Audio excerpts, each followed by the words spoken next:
You may not know the name John Smyly, but you may know his work. Smyly was a master model maker, and his crowning achievement is on display in the First Nations Gallery of the Royal BC Museum. Veronica Cooper has his story.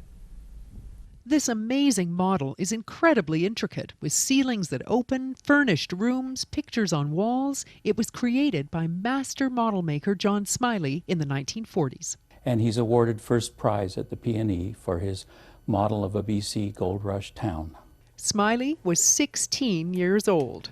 He's just a born model maker. He loved it.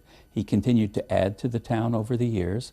His passion for working with wood and remarkable attention to detail led to work in carpentry as a young adult. Then an opportunity intervened that changed his life. He was invited along on the 1957 Anthony Island Totem Pole salvage expedition.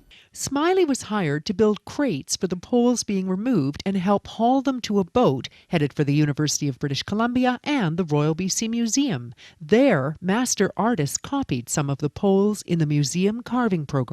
That expedition changed his life. He'd never seen anything of such impressive grandeur and scale. 8 years later, fate intervened again. Smyly was hired by the museum as a model maker. He knew what he had to create. For the next 10 years, he concentrated on what became the grandest model he ever made, the model of the village of Skidansk. The Canadian Geological Survey photographed the village in 1879. John scrutinized each image and learned information from other visitors. Surveyors, Emily Carr, Charles Newcomb, all these people visited the site and took notes or did watercolors of the site. And John sat there with a magnifying glass and a jeweler's loupe and carefully tried to take notes and copy the details of each of the over 50 totem poles and the house fronts that were part of that village site.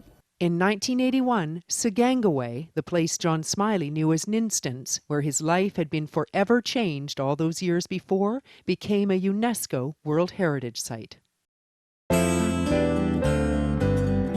This Week in History, brought to you by the Royal BC Museum, bringing British Columbia's stories together.